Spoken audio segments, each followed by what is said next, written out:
You're watching WAFB's streaming newscast, live and local, with Dion Guillory. This is 9 News at 5:30. We start streaming tonight at 5:30 with the latest on Iran. President Trump is in Detroit tonight to tout his administration's economic achievements, while on the international front, the president's national security team met at the White House to talk about how to respond to Iran's deadly crackdowns on protesters. Erica Brown starting us off tonight from the White House. President Trump toured a Ford factory in Dearborn, Michigan Tuesday before speaking to the Detroit Economic Club, where he touted his administration's accomplishments. Growth is exploding, productivity is soaring, investment is booming, incomes are rising. It comes as the president continues to call on Federal Reserve Chair Jerome Powell to lower interest rates, and he weighed in on a Justice Department investigation into Powell related to a multi-billion-dollar Fed building renovation project.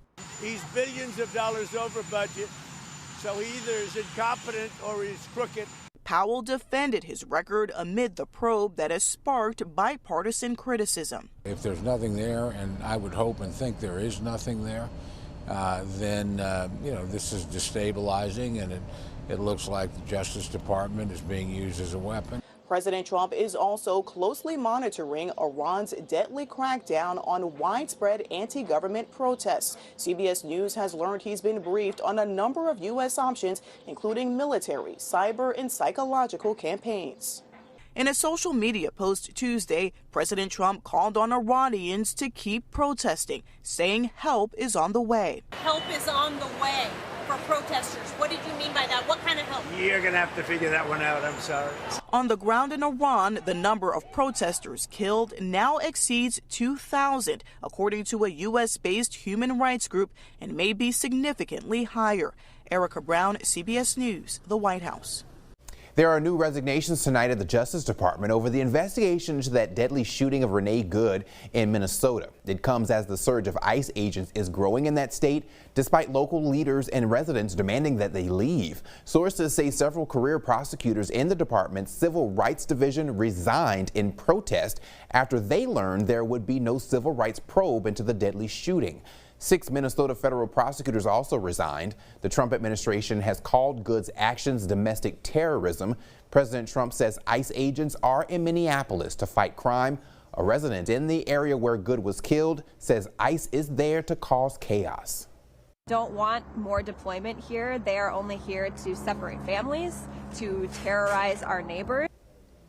Minnesota has the nation's largest Somali population. The Trump administration just announcing it is terminating Somalia's temporary protected status program, putting roughly 2,500 Somali immigrants in the U.S. at risk of deportation.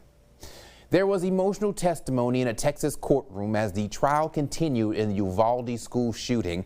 The riveting account coming from a teacher inside Robb Elementary School on the day a gunman shot and killed 19 students and 2 teachers. Former teacher Arnulfo Reyes describing coming face to face with the gunman that day in May of 2022. Reyes saying he saw a black shadow at the classroom door holding a gun. He shot at me. He hit me in my arm. So he hit me on my arm, and that's when I fell to the ground. And then after I fell to the ground, he came around and he shot the kids. Reyes saying all 11 students in his classroom were shot and killed while the gunman taunted him. The former teacher's testimony coming amid the continuing trial of former school police officer Adrian Gonzalez. He's accused of not doing more to stop or delay the mass shooting. The 137 Venezuelans the U.S. illegally deported last year may never receive due process. Secretary of State Marco Rubio says the U.S. government doesn't know where they are. That was his answer to a federal court's ruling from last month that requires the Trump administration to find a way to give them due process. The issue here is the migrants were not given a chance to challenge the deportations last March. They were sent to El Salvador under the Alien Enemies Act on accusations they were associated with the Venezuelan gang Tren de Aragua. Then in July, El Salvador released them all as part of a prisoner swap between the U.S. and Venezuela. In addition to arguing they can't be found, Rubio also says granting them hearings would risk damage to foreign policy interests in Venezuela. After the capture of Venezuela's President Nicolas Maduro, President Trump says that the U.S. will take control of the country's oil industry. But a lot of questions still remain tonight about how that will happen. WFB Washington correspondent Stetson Miller spoke with industry leaders about what might happen next. Here at the American Petroleum Institute's State of American Energy event, industry leaders said they do see opportunities with Venezuela's oil industry, but they say a lot has to change first before they start selling it. At the annual summit for the country's largest oil and gas trade group, leaders spoke about growing their industry, permitting reform, and their role in powering artificial intelligence.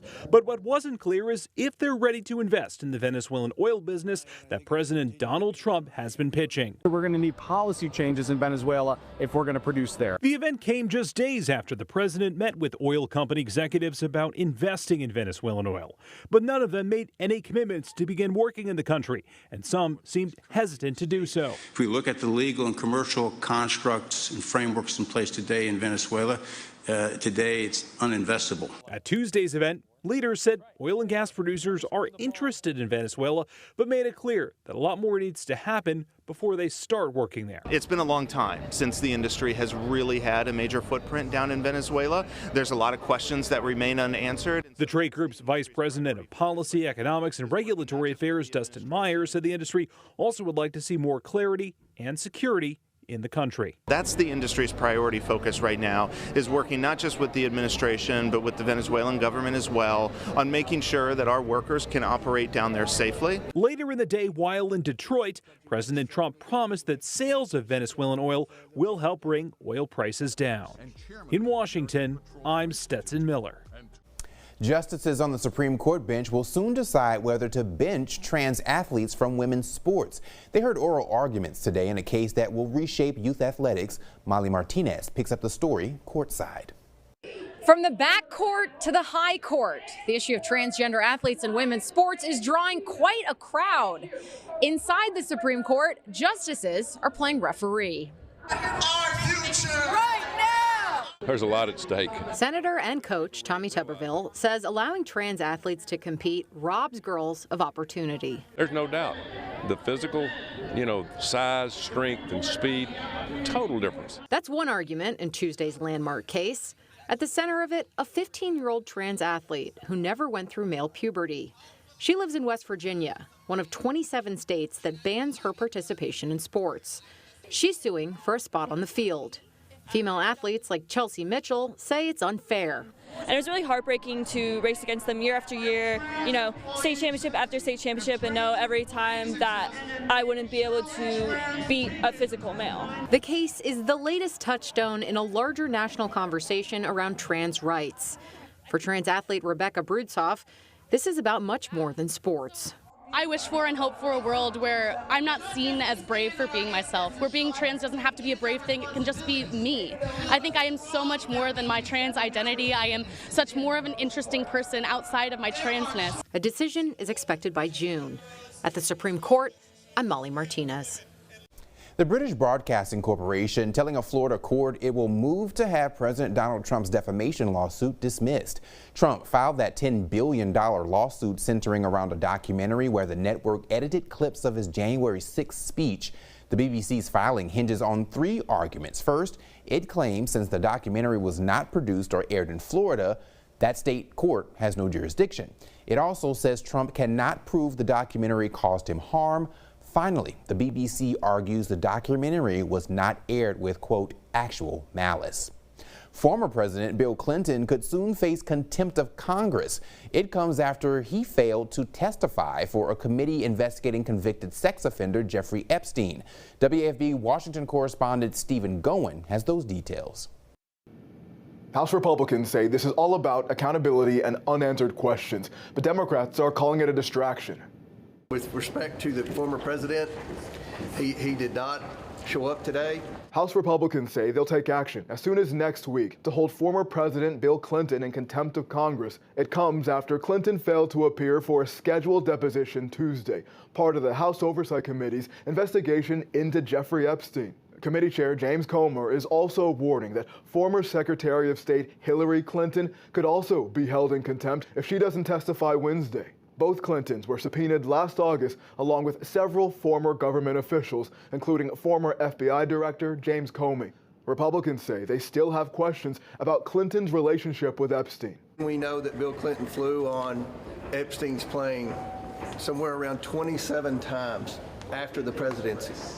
So no one's accusing Bill Clinton of any wrongdoing. We just have questions. But House Democrats have pushed back. While they support the release of the Justice Department's Epstein files as voted on by Congress, they say Republicans are using an investigation for political gain. Scoring political points and bringing people in for testimony, that's just something that House Republicans want to do to take our eye off the ball, take the American people's eye off the ball. In a letter first reported by the New York Times, attorneys for the Clintons said they'd both already provided what limited information they have. They argue the subpoenas are invalid and unenforceable, but say the Clintons are willing to certify previous statements. In Washington, I'm Stephen Goen. After months of debate and the longest government shutdown in American history, Congress allowed Affordable Care Act subsidies to expire at the end of 2025. While Congress now continues to consider an extension, those enrolling in marketplace insurance this year are already feeling the effects of the expired premium tax credits. Noella Serrano is a community health worker and health insurance navigator. It's with a nonprofit that aims to improve access to health care. She says the higher health insurance premiums are causing some families to make some tough decisions. They're either deciding, okay, I need my insurance, or I need to pay my gas, or what do I need to do? She says that while some people's insurance premiums have remained relatively low, others have jumped up by hundreds of dollars. Next tonight, President Trump is calling for a one-year cap on credit card interest rates at 10%, starting as soon as next week. Currently, Americans pay an average credit card interest rate of about 20%, with the average balance per borrower at around $6,500. Business pros say the president's plan could save cardholders a lot of money. If you had a $5,000 balance and you were, say, had 24% interest, because 20 is the average, so we'll use 24, you're paying a lot of your payment towards interest itself, $100 a month. If we slapped a 10% cap on that, it would reduce the amount of interest to $41 a month. And guess what? That saves you about $700 a year in interest. President Trump has not yet provided details about how he would enforce a 10% cap or whether the plan would apply to new or existing balances. Some analysts argue the move could hurt low-income consumers and those with low credit scores, driving them toward less regulated, more costly alternatives like buy now, pay later loans. New tonight, inflation numbers from last month show modest easing over last year, but still higher than economists predicted. Consumer prices rose 2.7% last month, which is slightly more than economists were expecting. The annual pace of inflation remained the same from November. Analysts say despite modest improvement over last year, inflation is still presenting affordability concerns for many Americans. Jared Hill tonight with a look at what the numbers mean for the year ahead. The market opened at near record highs and held steady following positive inflation news as we enter the new year. December's consumer price index shows the inflation rate at 2.7% year over year, staying flat from November and finishing out 2025 on a low-key note. People should be happy with this report. Obviously, it's not 2%, but it's also not 3%. And anything below 3 is worth being happy about, worth celebrating. But December did see the largest one-month jump in food prices since October 2022. And financial analyst Stephen Cates says despite inflation being in check, people are still feeling the overall squeeze. The price you see when you go to the grocery store, the price you see when you try to buy a car or buy a hotel room or an airfare, that price level isn't going down. In most cases, price levels only go one direction. They go up. And we're not going back to the 2019 or 2020 price levels that we had. It's something Americans are struggling with, especially after the holiday season. Like everybody, just kind of have to watch how much you're spending. I mean, I used to get my hair done and my nails done, and I don't do any really of that anymore. I started getting my nails done around my birthday, and that's kind of like a special treat now. Americans did see lower gas prices in December and discounted apparel. Tariffs also put less pressure on prices than previous months, and Cates believes the Federal Reserve will eventually reach its 2% inflation goal. Will it happen? Yes. On what timeline? That is really hard to predict. For now, the Federal Reserve is still forecast to leave interest rates unchanged at its meeting later this month. Jared Hill, CBS News, New York.